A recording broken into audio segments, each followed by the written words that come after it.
Nous lisons au 14e chapitre du 15e au 16e verset, ajoutant du 23e au 26e verset. Prière de vous asseoir.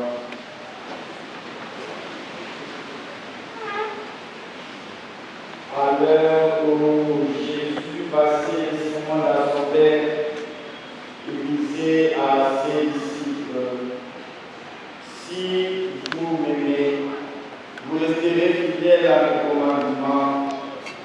Moi, je prierai le Père et il vous donnera un autre défenseur qui sera pour toujours avec vous, l'Esprit de vérité. Si quelqu'un m'aime, il restera fidèle à ma parole. Mon Père l'aimera, nous viendrons chez lui, nous serons demeurés auprès de lui. Celui qui ne m'aime pas ne restera pas fidèle à mes paroles.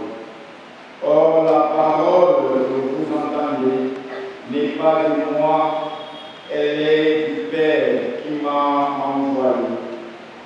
Je vous dis tout cela pendant que je demeure encore avec vous.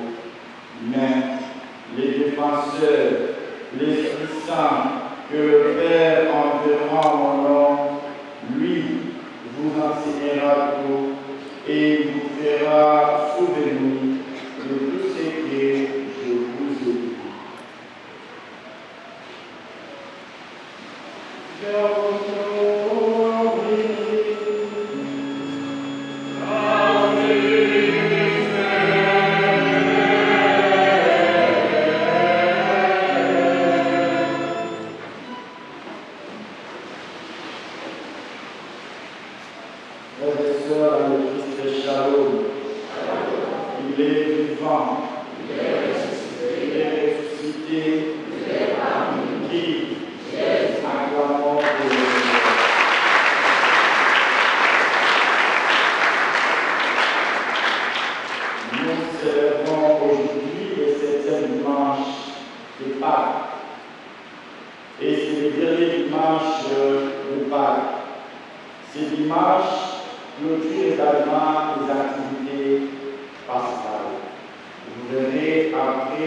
Aujourd'hui, un événement réel.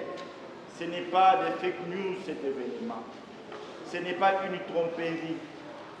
Je veux que chacun de nous se mette à la place des apôtres. Je veux que chacun de nous, dans cette communauté de 11 heures, se trouve maintenant dans la ville de Jérusalem. Que chacun de nous se place, se trouve dans ce cénacle avec les apôtres, où il y a eu un grand bruit, un grand mouvement, et il y a eu une descente de l'Esprit Saint. Chacun des habitants de la ville de Jérusalem qui étaient venus de partout écouter les apôtres, chacun écoutait les apôtres dans sa langue maternelle. Je veux que cet événement soit pour toi comme si cet événement se passe aujourd'hui dans notre paroisse Saint-Cyprien, à la communauté de 11 heures. Je ne veux pas que la réalité Pentecôte soit loin de nous. C'est comme si c'est un événement des apôtres. Cet événement ne me concerne pas. Je ne veux pas que cet événement soit comme si c'est un fake news, comme si ce n'est pas un événement vrai. Non, la Pentecôte, c'est un événement vrai. La Pentecôte, c'est un événement réel. L'Esprit Saint était descendu sur les apôtres. L'Esprit Saint était au milieu des apôtres. Et cet esprit habitait chacun du corps des apôtres. Chaque esprit des apôtres était habité par l'Esprit de Dieu. Cet esprit était descendu avec de bruit. C'était un mouvement, un vent violent qui secouait tout le monde. Et là, les habitants écoutaient chacun dans sa langue maternelle. Je veux que cet événement soit un événement qui se passe maintenant. Et que c'est toi qui es Pierre, c'est toi qui es Jean, c'est toi qui es Thomas, c'est toi qui es Jude. Tu te mets à la peau des apôtres. Que l'Esprit de Dieu descend sur toi, le même esprit que vous avez reçu le jour de votre baptême. Le jour de votre baptême, il y a eu un esprit qui descendait en vous aussi. Cet esprit vous poussait pour appeler Dieu Abba, comme Père. Et nous sommes les héritiers de cet esprit. Vous aussi, vous êtes héritiers et héritières de l'Esprit de Dieu. L'esprit que vous avez reçu le jour de votre baptême, le jour de votre mariage, le jour de mon ordination sacerdotale, le jour de votre confirmation. C'est le même esprit, l'Esprit Saint, l'Esprit de Dieu. Et cet esprit est différent de l'esprit humain, comme nous avons écouté ou entendu dans la deuxième lecture. L'esprit humain, c'est comme si c'est des fake news, où les gens se réunissent parfois pour invoquer un esprit de mort. Nous, ce n'est pas un esprit de mort. L'Esprit Saint est une personne dans la relation trinitaire. L'Esprit Saint, on sait bien, la relation trinitaire est composée de trois, le Père, le Fils et l'Esprit Saint. Et l'Esprit Saint fait partie de cette relation trinitaire. Mais souvent, il est oublié des humains. Les humains oublient la troisième personne de la relation trinitaire, qui est l'Esprit Saint. Il est souvent oublié, mais il agit. Et Jésus l'appelle les défenseurs, comme nous avons écouté à travers la page de l'Évangile. Il est notre défenseur, celui qui viendra. Et c'est le don parfait que Jésus laisse à l'Église. Les derniers souhaits de Jésus, il nous donne l'Esprit Saint. C'est le fruit, c'est le don parfait que Jésus a donné à nous les humains. Et cet Esprit Saint, il procède du Père et le Fils. C'est le même esprit que nous possédons aussi. Et cet esprit, c'est un esprit de la vérité.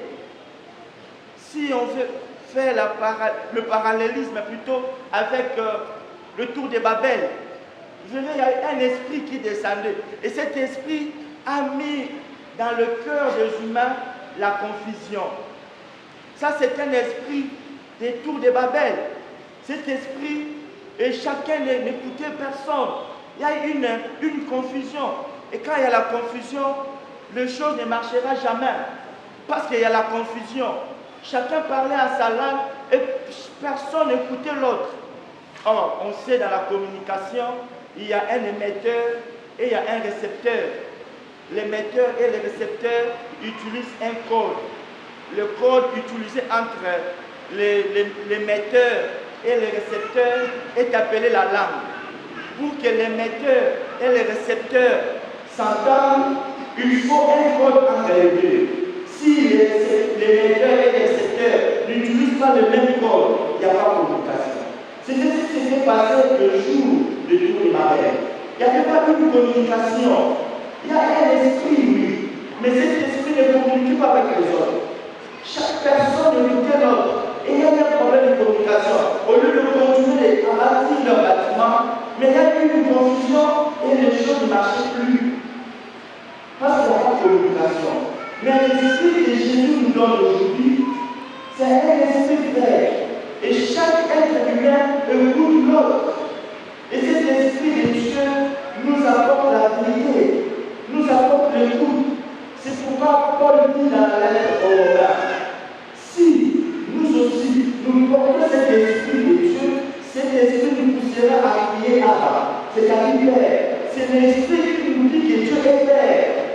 C'est l'Esprit qui nous dit que Dieu est notre Créateur. C'est l'Esprit de Dieu. Et il dit, Paul dit, nous sommes sous la prise de la chair. Ceux qui sont habités par l'Esprit de la chair